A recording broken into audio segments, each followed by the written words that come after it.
So the main reason that we are lucky enough to have the mayor and Dawn and Darren come in here is in front of us we have 3 cameras, and these were the cameras that were used for the township, for the township's news station, and which is produced by Darren and by Dawn. And they got new stuff, and they said, would you like to have our stuff, which you'll probably very soon see those cameras on these tripods. So they are very high-end cameras, and it was very gracious of the mayor and council and everybody else to donate them to us. So huge appreciation for that. We appreciate it, Mayor and Darren and Dawn. And we'll get some close-ups on those cameras later, but you'll see them in use by O.T.N. So basically this is O.T.N. It's the Alice Television Network. This is one of many classes that we have. And just for the heck of it, we're going to start out, every day we start out with a quote. And today's quote, it's up on the board. It says, some men have thousands of reasons why they cannot do something when all they really need is one reason why they can. And these guys all write about it for homework, and then we talk about these quotes. So I'm going to take a break. I'm usually the one that explains it, but I'm not going to do that. You're the mayor. You're very successful. You've done a lot for this town. So some men have thousands of reasons why they can't do something when all they really need is one reason why they can. Why don't you expound on that for them? Well, first of all, let's expand on being successful. Successful to me is every individual doing what they set out to do, set goals, and doing them, whether how you measure success is many, many ways. And I'm not so sure in that introduction that I've been very successful. I've done a lot of hard work in my life and always had those principles to get those kind of things done, and was instilled in me by my parents. They were immigrants that came to this country with no schooling. When I say no schooling, I'm talking about no first grade or anything. And we're self-taught. And I can tell you that my dad, until the day he died, and he was 90 years old, next to where he sat every day, he had a library of books. Self-taught man, read, wrote, and everything. That instilled something special in me, and that education was very important to my parents, that they educate us. They knew the importance of it, and they knew the obligation and responsibility to make sure that we got that, because number one, they didn't have it. So when you say success, they were very successful, very, very successful, because they set out to do something, and they did it exactly what they wanted to do it, and they did it the hard way. There was nobody giving anything, or they just had that absolute, I'm going to get it done. They set the goal for themselves, and they went after it. And by the way, goals are set. We all have goals, but I would tell you to make those achievable goals. Don't set out on that you're going to be the greatest football player that ever lived, because you may not even be playing football. But set out that your education is going to take you where you really want to go. And I always say, and you want to talk about success, and if you know me, I talk about Lincoln a lot, and President Lincoln, and I have a very large picture of him hanging in my office, and underneath it says, leaders take people where they want to be, great leaders take people where they ought to be. That's success. By making those tough choices, by making those tough decisions, not just because somebody wants to know how it's done, but because you have to do it. Couldn't agree more. And I actually think it's very interesting how in the beginning you said success to me, because success really is, it's something to each individual. It's not just success is just having $1 million. It's specific to the person. Absolutely. So if you can achieve your own idea of success, then I mean that's something special. And that's why I wanted to set that very straight, because you can't measure success. It's different for everyone. Success to me is being able to, I've been very fortunate to have my health and have the opportunities to work and have the opportunities to do things. And I don't want to, maybe it is luck, some of it, because I could say 2 Joe DiGirolamos could have started out the same way, and one not get the breaks that the other one got. They all had the same, they wanted to both be the same place. One becomes successful and the other one not. Some of that is just in the way it's made up. You just don't get the break that makes you that successful. But don't let that at a young age, because you think you don't get the break. That's not an excuse, and we don't give excuses, ever. Absolutely not. Ever take responsibility for anything that you do, or any of the things we do. If something turns out wrong, you don't give an excuse for it, you make it right. Absolutely. So that's important, and that's success. It is, and that's why it's always important to work hard so you can create your own luck. Exactly. From this point, I'm going to step out, and these guys are going to have an interview for you. So I'm going to let Elon and Taylor take it off from here. So, I mean, I know you already played off this a little bit, but why don't you tell us more about your background? You grew up in Bensalem, I believe? Born and raised here in Bensalem. We should have took a couple pictures in here. You wouldn't believe what Bensalem looked like. I was born in 1937, so that's a long time. Could not tell. Well, Could not tell. What do you mean, Could can't not tell? tell. Not at all. I was born. I want to make sure that this thing doesn't go off while we're talking. But 1937 and Bensalem, and I can remember as far back as I can tell you when I was 4 years old, knowing what happened with the family and my dad building a house on the farm, moving into that. I was 4 years old, so 1941, and I remember Bensalem as a rural farm country. Wow. It was pockets of areas, like Eddington and Andalusia, Newportville, what they called at that time, and just these different pockets, Trevose, and in between that, all farms. So that's what it was like growing up, and then, of course, going to school in the 50s, and things started after World War II. Things really started to, I guess what you call, it was almost a renaissance coming all over. Homes were being built. A lot of apartments came to Bensalem industry. And by the 70s and 80s, it was really built up. Until today, 2013, you actually see what it is today. It's actually a city. And I couldn't imagine, actually, because you're describing it as this huge farmland. It's nothing like that today. Nothing. Right. Actually, I don't think there's any farms left. I don't think. I don't think so either. Maybe one, but I might be incorrect about that. Well, I want to know about that one. Is there? I don't know what street it is. Is there actually one behind the school? I believe there may be some horses. A very large I've backyard. seen horses Well, definitely they're in not this farms. area. There is a Very couple. large backyard. There are a couple. Yeah, there are a couple. But I was talking about farms. Right. That whether they be tillable acres or whether they be animals or livestock, they really don't exist. Maybe a couple horses. But not a true farm. No. Not a true farm. No, I don't think there's any left. I would. It'd be something to see. I think we were kind of last ones. Wow. Our family. Wow. Now, I know working on farmland, you must have had some discipline, and there were some traits involved you with working the field. Are there any traits back then that you still feel that you carry now? Taylor, it all came from that. Believe me, we had to work very, very, very hard. And I always tell everybody, we'll go back to my parents, as I was the youngest of the 4 children, so things were getting better as I was a youngster and growing up, and I didn't see what my parents really had to go through in the beginning. But I remember my mom working in the fields. We grew old produce. And if I regret something today, that's what I regret, that my mom had to work in the fields, because people don't, you know what I'm saying? That, Yes. and I always said, gosh, I make it the best for my family and whoever that don't have to do that. It's like, very hard working, and that discipline took me to everything I do, everything, and till this day, that I enjoy, being able to lead a township, a great township. I think it's one of the best places. We were voted one of the best places to live last year. Very good, very cool One of accomplishment. 100.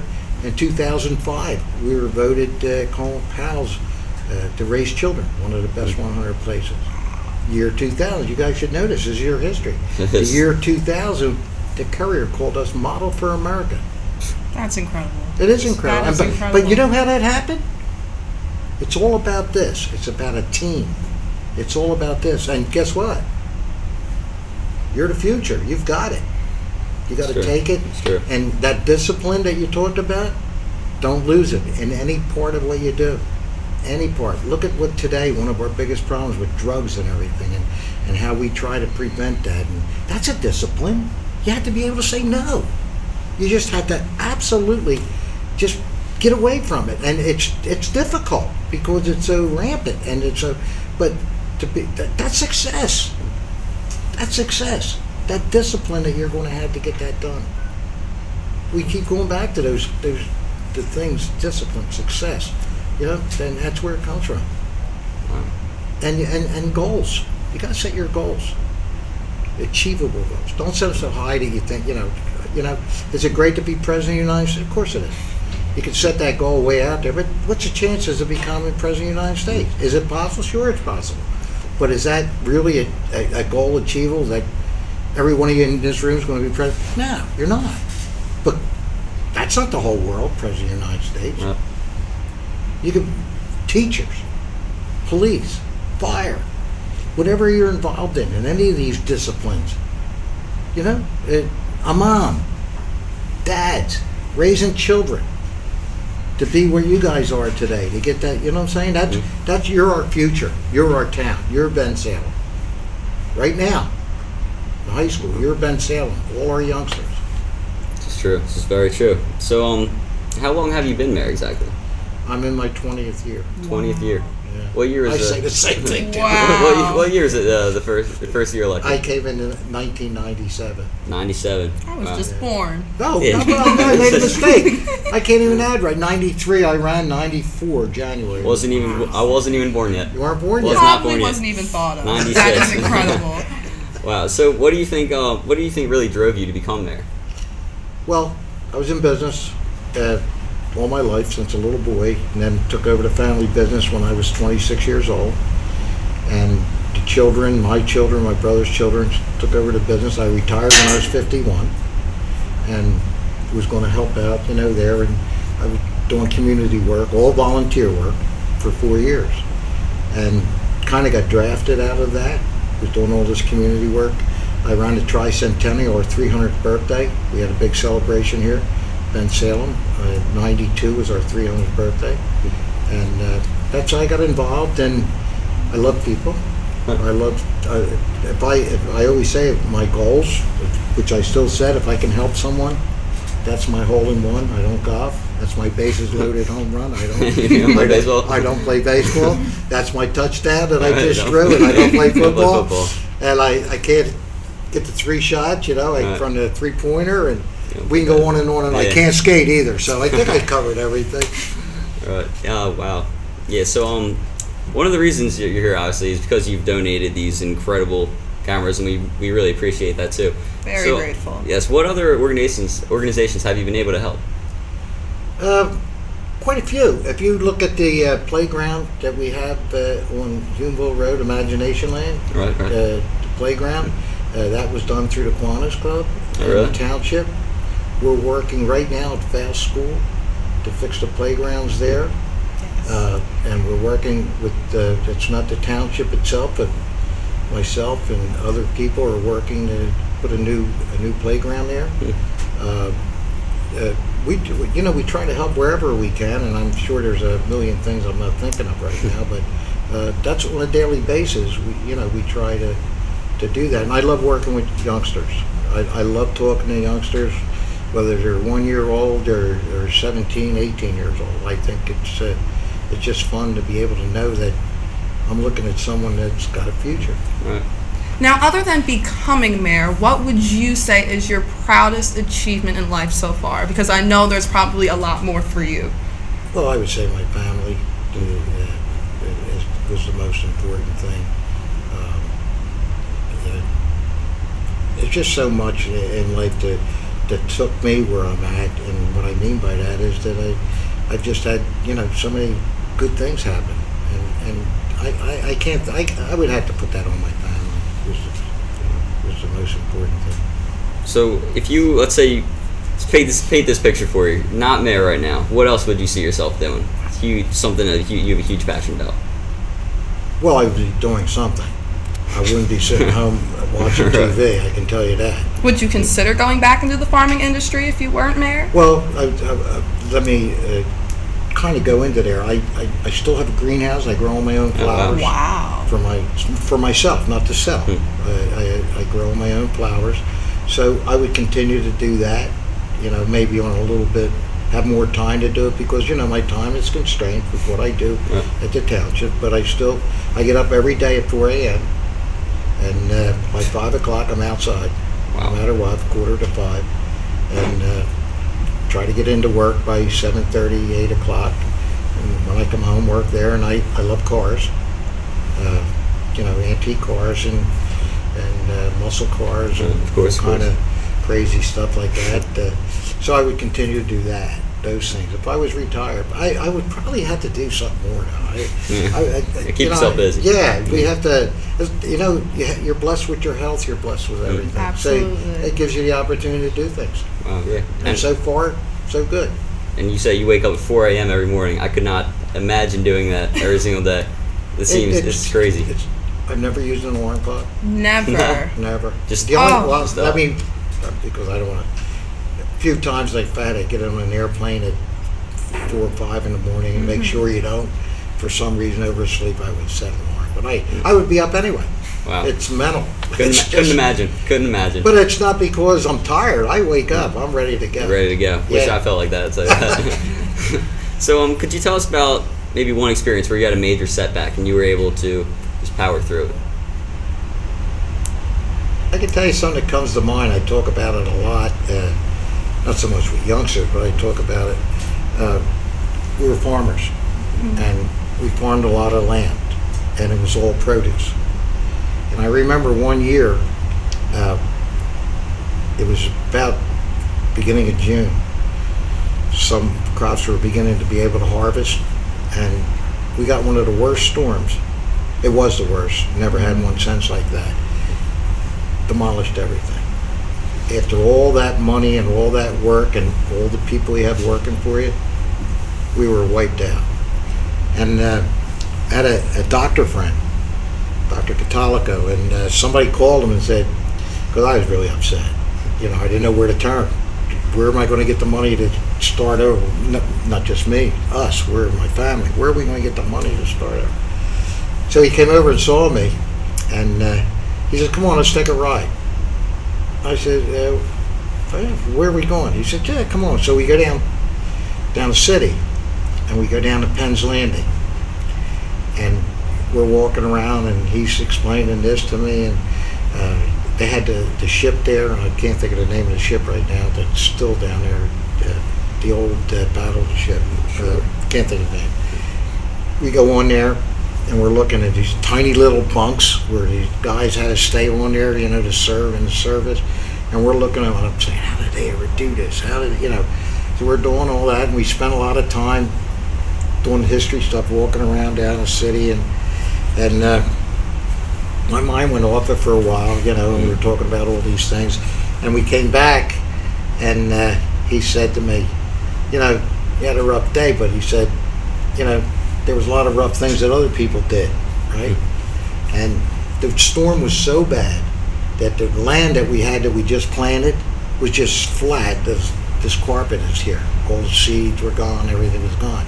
And the rain came down so hard that it went off of a lot of the ground. It was very, very hard, and it was just laid in certain places. Well, the next day we started running tractors and start planting again on these things, and we didn't have a bumper year, but we survived, and I always remember that doctor, Dr. Catali, who's still a friend of mine, coming down and kind of taking my mind away from it for a while, and it worked. Wow. And it worked, but that was a big setback at that time. My goodness, great, didn't know where to turn. I can imagine, but I really think that contributes to just the power of the mind.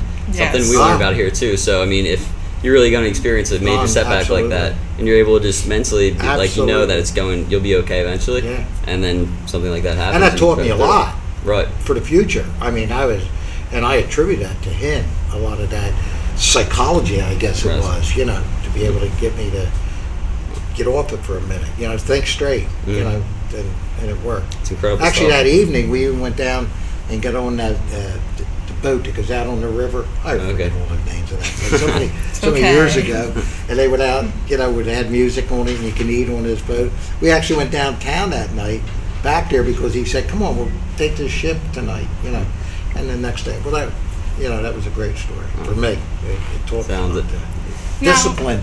Discipline.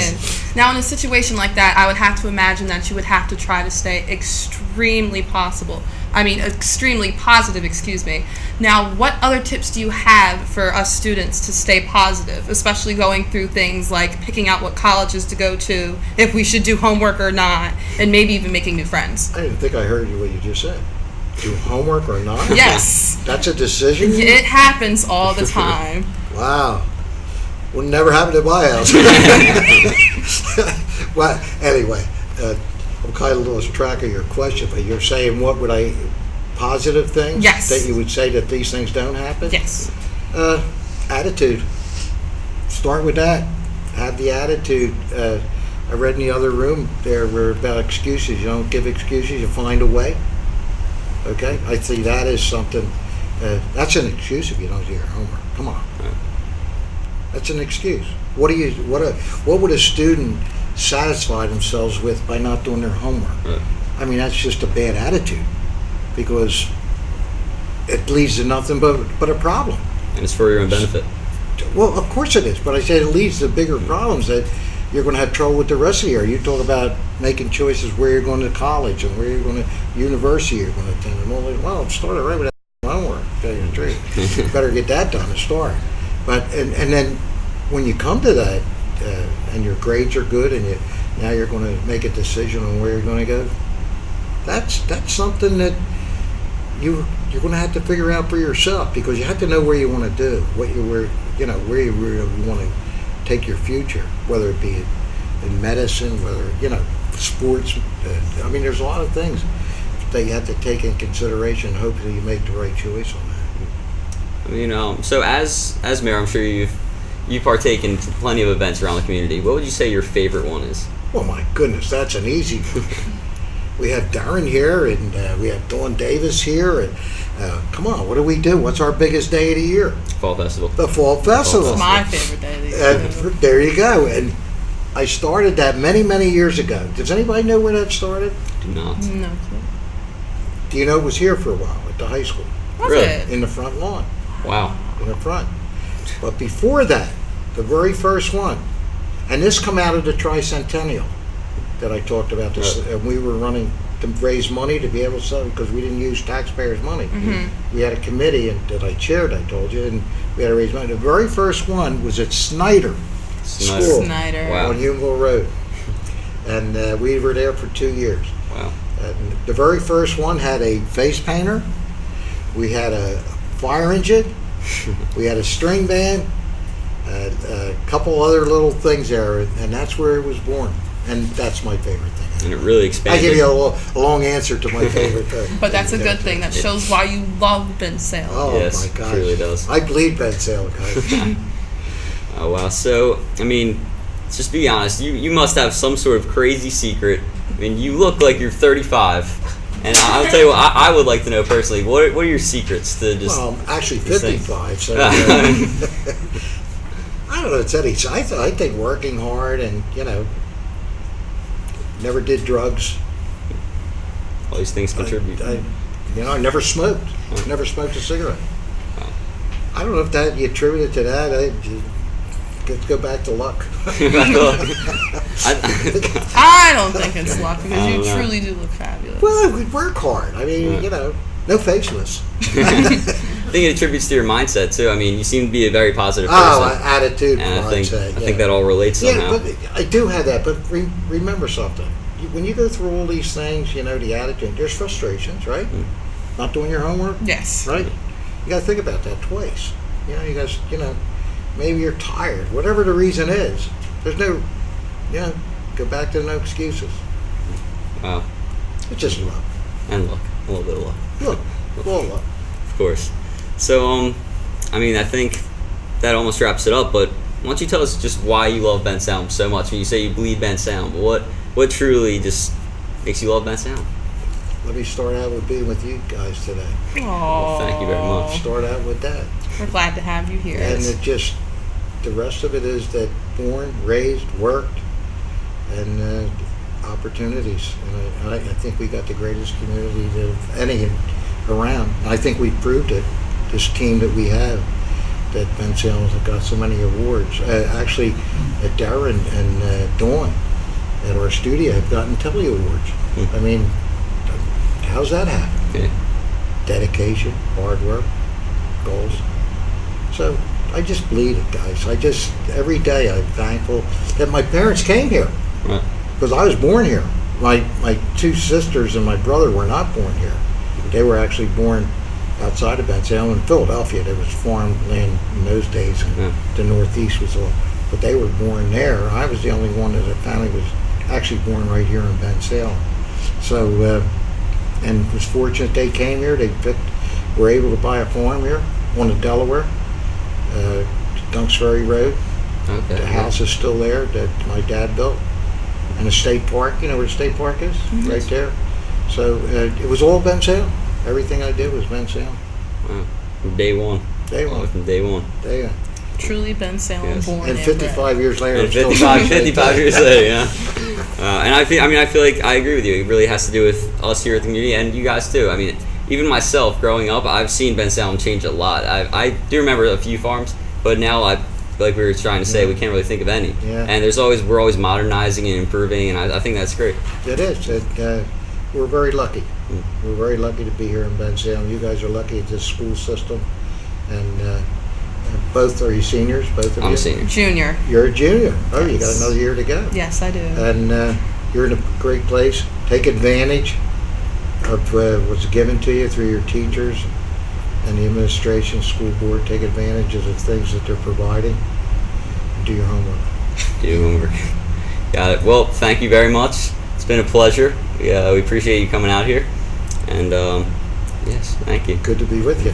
Very much. Elon, Thank Taylor, you for coming. Thank God bless both of you. You too. You too.